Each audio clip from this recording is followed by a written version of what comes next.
So, here we are again. And what are we going to do this time? We are going to work on rolls, wall jumping, some other things that I totally forget. But they're there. I forget what they are, but they're there. Don't worry about that. Let's take a quick look at the animator. Our beautiful animator here. Okay, we have a block, and it's based on a trigger for block. And we have an idle block. Now the thing is, the idle block is set after the block, and you can't block, which is kind of weird.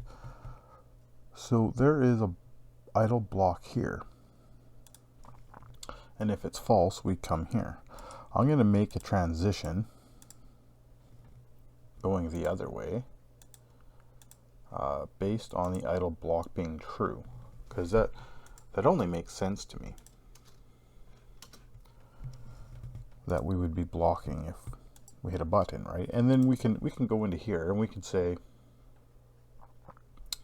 oh, where are we? Let's go into the movement. Let's add it in here, so we're not mixing up our attacks with it. And let's literally just go into our little spider web that we're going to be building here, and let's input it. Let's get a button input, you know? Fuck it. Let's get our guard action. And if you don't remember that, you should. If you don't remember it though, let's quickly look at it. In here, we made an action. I called it guard, and I assigned the right mouse button to it. So, with that said, if we get this pressed, let's say is guard, and if is guard happens, let's add that event, and let's go somewhere. Let's do something. Let's set animator bool idle block to true. And then all we're going to do is I'm going to come over here and just copy and paste. Copy and paste. Well, I guess we don't want the event anymore. We want the bool. So let's make a bool called isGuard as well. And then we need to test that. Right? We're going to say isGuard every frame false. Stop guarding. And if that's the case, if we now get this event saying stop guarding, we can't just go straight back into here. But what we can do is set animator bool idle block to false, and then go back into here, just like that. And if we want to add a little bit of a weight there or something, we could do that too. So what do we have? Right, so now if I left click, I do my attack, right, and I can move around. If I right click, I'm guarding, right? I click and hold it. If I just press it, but if I press and hold, I get that. But now I can't move. I can face directions, but I can't move. I also can't attack. But I let go and I can attack. Press it. So now we have a bit of a defense thing happening. Okay, cool. So we got that. What else can we do? Let's see. This death no blood, I'm just going to get rid of that. We don't need that. I don't care about that. We want blood, right? I think so. So we have hurt, and we have death. I can get rid of that. We don't need anything there. Just a death trigger. So let's quickly just add those. And that's simply just going to be, we're going to have an FSN called health, and an event called damage, and that'll be global, and we're going to add it here. And I really wish we can get event properties. I don't know. Oh, it is here. I don't know, in the last project I tried it, I didn't have it. So we can get event properties, and this is just like get event data. Like when you want to send an event, you can set data into that event and send it off. This is the same thing, but now instead of you're limited to a float, an int, a string, a bool, we can now use keys. So we can say we have a key called damage, and it is a type integer, and we're going to store that as damage. We're going to int subtract. We're going to need a variable called health to subtract from, so let's make that. And we're going to subtract damage. But we don't want to do that if we're blocking. Right? How do we add the block? Well, very easily, we could either set a bool into our movement that we can test that, or we can get get animator bool idle block is blocking. I spelt that completely horrendously wrong, but who cares? Bool test it and move down, and if is blocking, if true, we block. And we could always add stuff to that later for the direction. And no block. So no block, we're going here. Block, we go here. We can even set some colors here to blue, we've blocked. Let's use red because that red's like, oh, we're taking damage. Yellow was a decisioning factor. Let's make it yellow. I like using yellow for datas and stuff.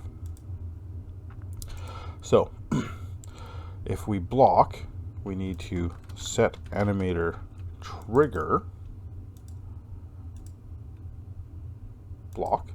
Now we'll also play particles and stuff, but we'll add that part in later. We'll do the particles and sound later. Let's change this name so that they make sense. So if we take damage, we have two things that need to kind of take, or two things that could happen. So we're going to kind of split. So we need to int compare. We're going to take our health, and if it's equal to 0, we are dead. If it's less than that, we are still dead. And if it's higher, we are alive. Dead, alive. If we're dead, set animator trigger again. And again, we can play particles and sounds here, but we're going to do death. And if we're alive, we can just copy this one over. And now we're going to play hurt instead. Now when we're dead, because we can still get damaged, we would need to take down the FSM or whatever the case may be. One of the things we could do is a thing called block events. All right, so we can block events, say until an event, or until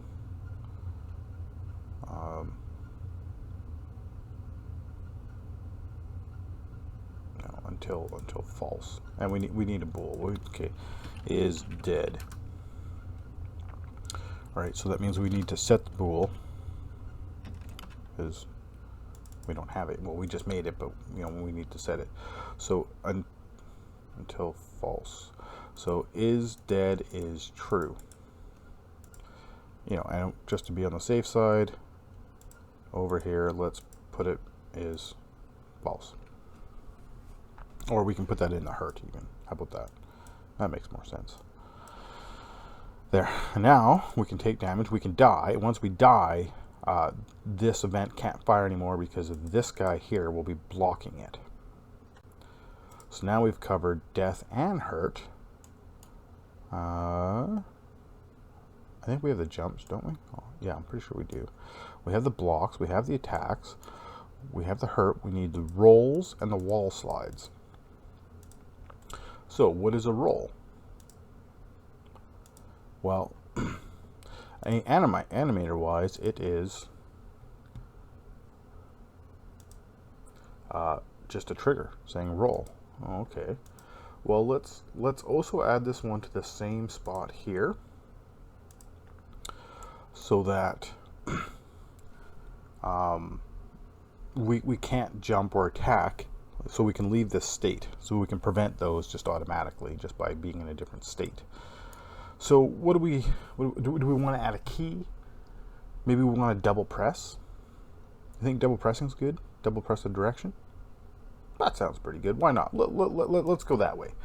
You can go either way. If you want to do a certain button press or double press, either one's fine. So I'm going to make a template, so I'm not going to bother naming this one. And what we're going to do is get input. So we need a vector 2, right? We're also going to use our move.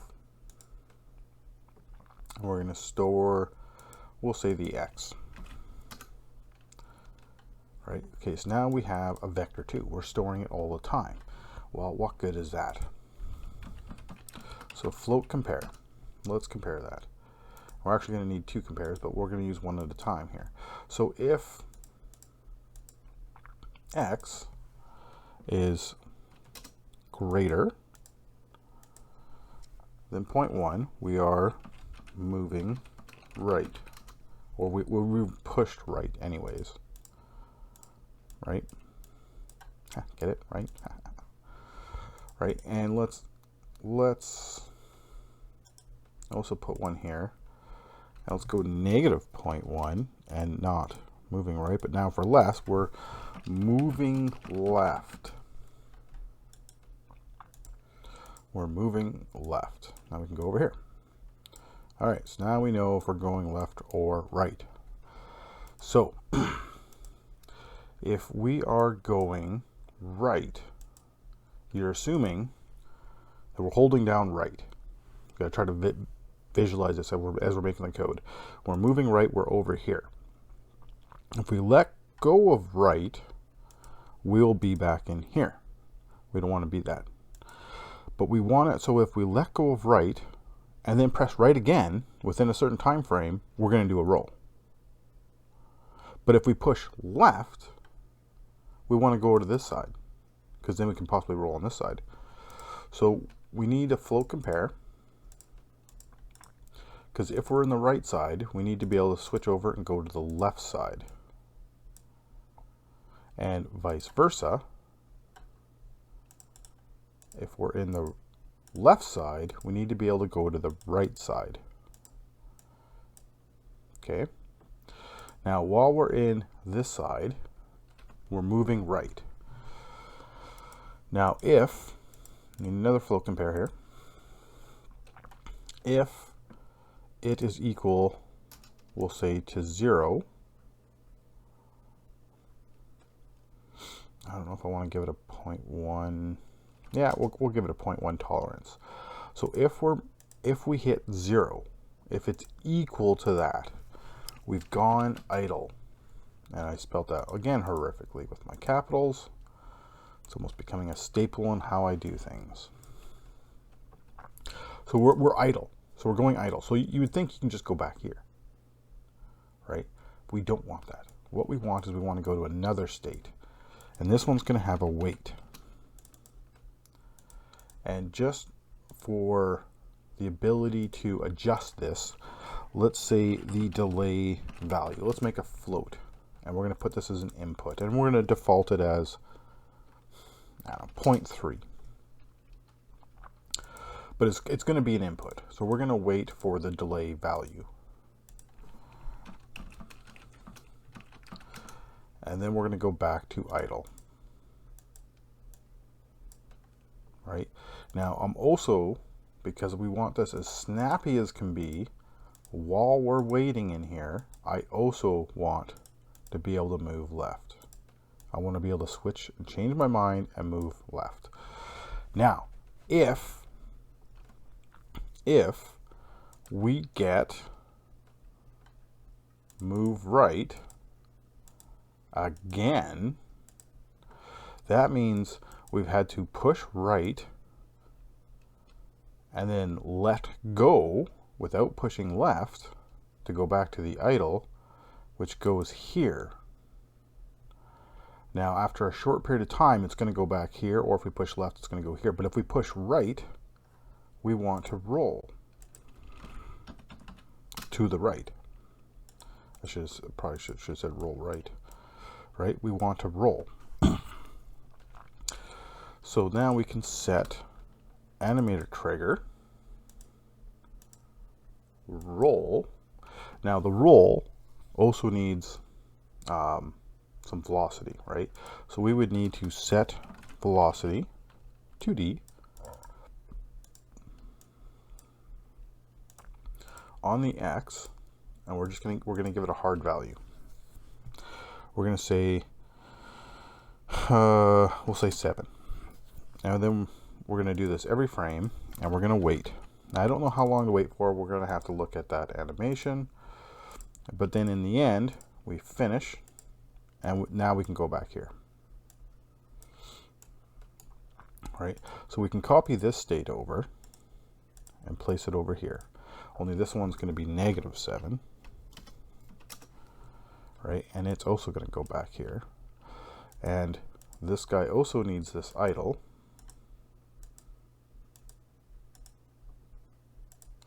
Right, so if we idle, then it's going to come down to a state like this. So we'll copy this state over. Now this state obviously needs to change because we're not looking at left and right. Like we want moving right, so I'm going to change it there. So if this is less, so if we push left again, we're going to roll.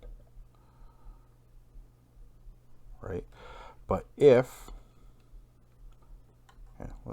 we do the wait. So yeah, so if we're going to need one more thing in both of these, actually in a couple of these states. Okay, so if we are less than that, we're going to roll because we've come down here. We're pushing left. We let go of left. We come into here. If we push left, we roll. Right, just like that. But if we now go greater than 0.1,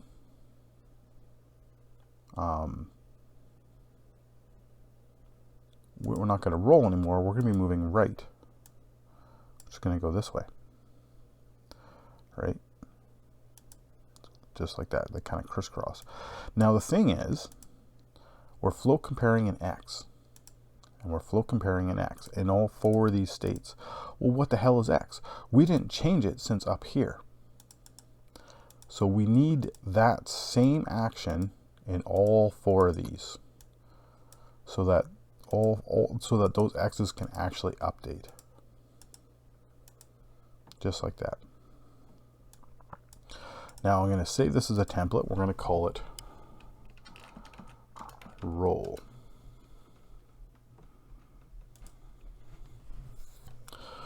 Now, thinking of it, we do have a small issue with it, and we're going to have to fix that up. But that's fine. That's fine.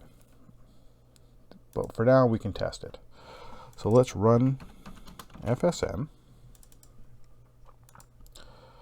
and that's going to be roll. Now, we're not actually leaving this state, and that's kind of the issue. We have to fix that. We actually have to split this FSM in 2. For the actual roll parts anyways, right? So if I push left and I push right, nothing's changing. But if I push right again and then push it again, see, I got to roll. Woo, I can keep pushing it. Woo, we can roll. We're pushing it. We double click.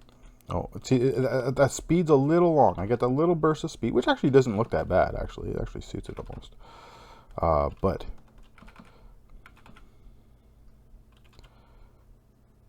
yeah, see that the weight on it's a little long.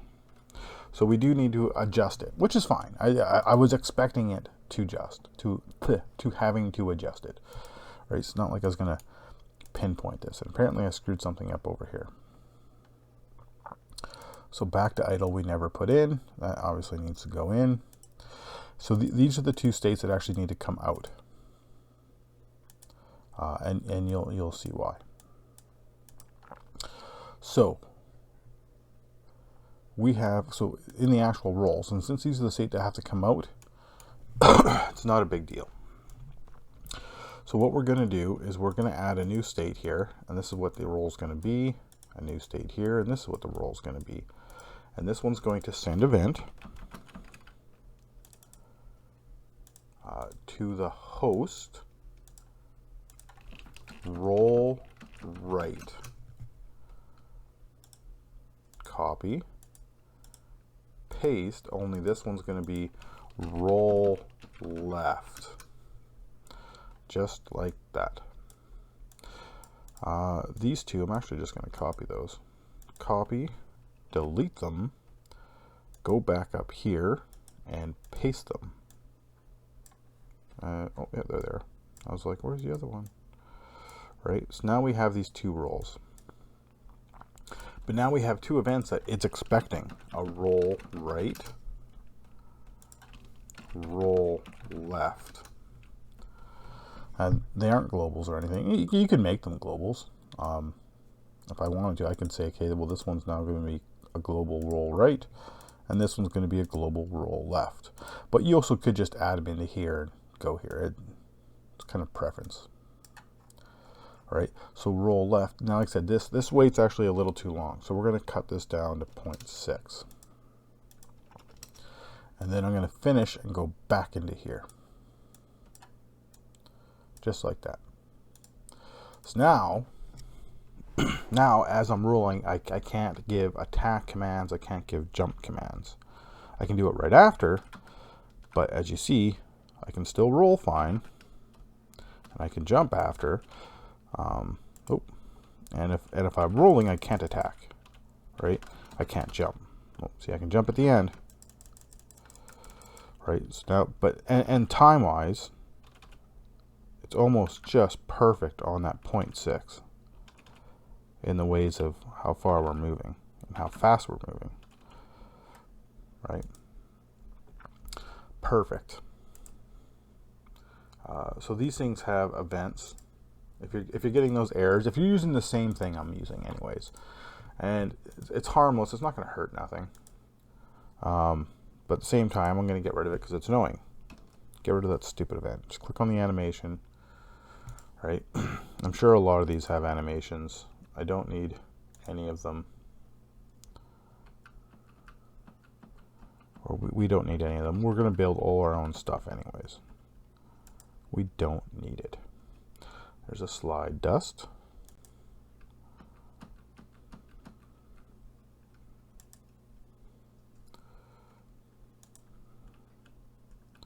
Is that all? I think there was one more. Maybe I'm crazy. Yeah, I'm crazy. Okay, I accept that. So let's save. So, okay, so that's rolling, jumping, attacking, blocking, death, and damage. And if you wanted to see the damage work, let's create a square. And let's put it here, and let's give it a box. 2D, make it a trigger. And FSM. So now you don't have to do this part. This is more for a demonstration that this is working. So trigger event 2D, not 3D, 2D. We're looking for collider tag of player. We're going to send hit, and we're going to store the player. We need to store whatever hit this trigger. So we hit it. We come over here and we set event properties, because we have that property called damage. There's a type int. Let's give it, say, 10. And let's send the event. Put it underneath to the object we hit from here. It's going to have an FSM called health, which we know that, and it's a global thing called damage. And then we can just loop back because we can redo it then. And that should be pretty simple. Now, did we actually give our hero health? Let's put the health in as an input. so we can actually see it. Let's go 30. Okay. So we hit play.